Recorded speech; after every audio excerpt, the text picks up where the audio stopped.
Le Grand Matin Sud Radio, 7h-9h, Jean-Jacques Bourdin. Bien, on en parle le matin sur Sud Radio. Nous n'évitons aucune question et aucun sujet. Maxime Trouleau, Benjamin Netanyahou, visé par un mandat d'arrêt international pour crimes de guerre et crimes contre l'humanité. Alors il n'est pas le seul. Le ministre de la Défense israélien, un dirigeant du Hamas qui est d'ailleurs mort.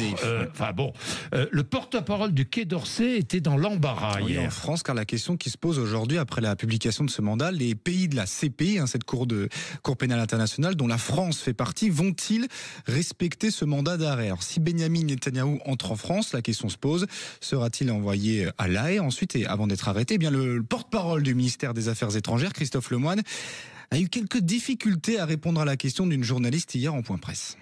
Alors, je vais pas. C'est une question qui est juridiquement complexe.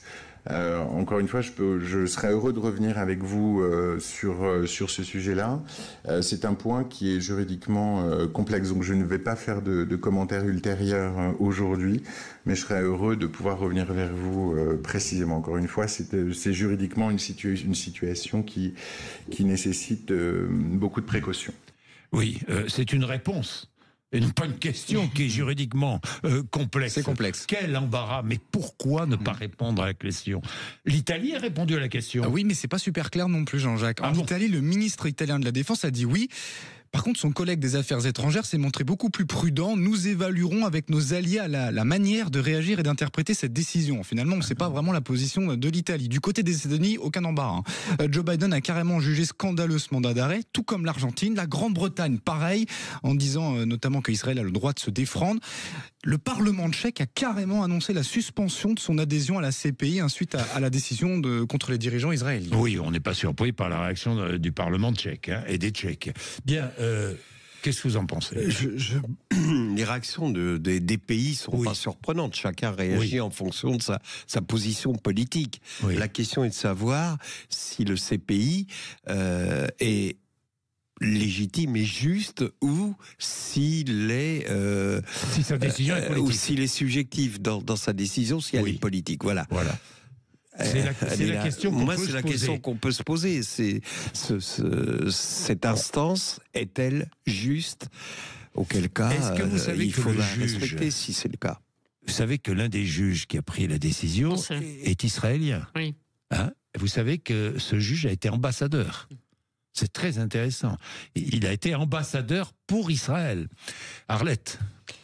Les difficultés, évidemment, on peut s'interroger, c'est qu'il y a une petite différence. Israël a été attaqué, donc au fond, elle a répliqué. C'est ça, et on ne peut pas mettre sur le même plan, c'est ce qui choquait beaucoup, le Hamas et le gouvernement israélien.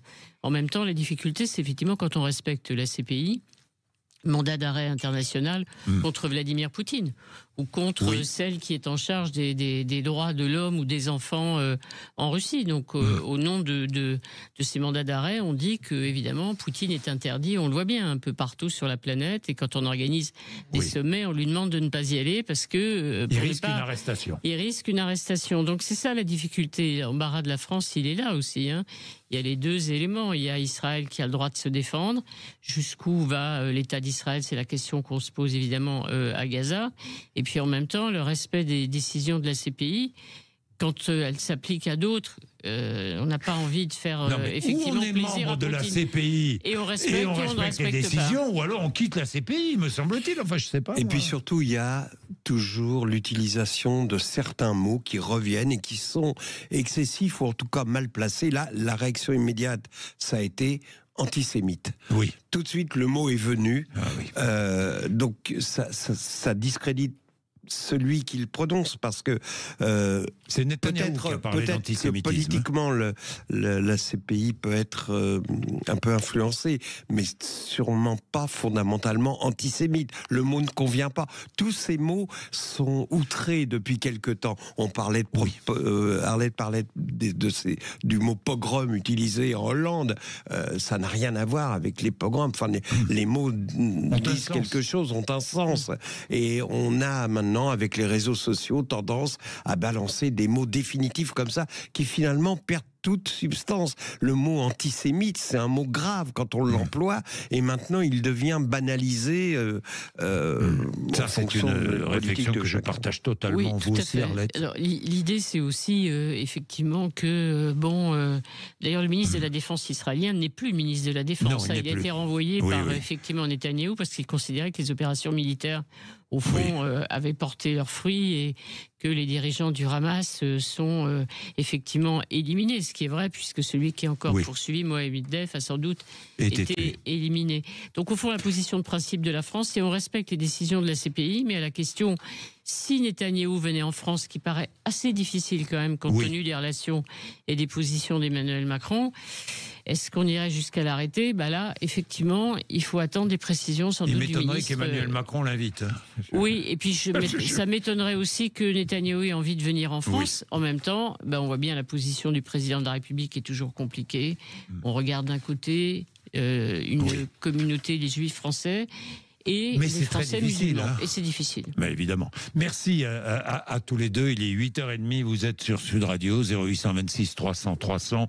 Le rappel, je reçois Philippe Juvin, qui est député LR des Hauts-de-Seine, chef des urgences de l'hôpital Georges Pompidou. Dans un instant, il est assez proche de Michel Barnier. Nous allons peut-être avoir quelques informations sur ce que va dire et ce que va faire le Premier ministre. Le rappel des titres de l'actualité avec vous, Laurie Leclerc.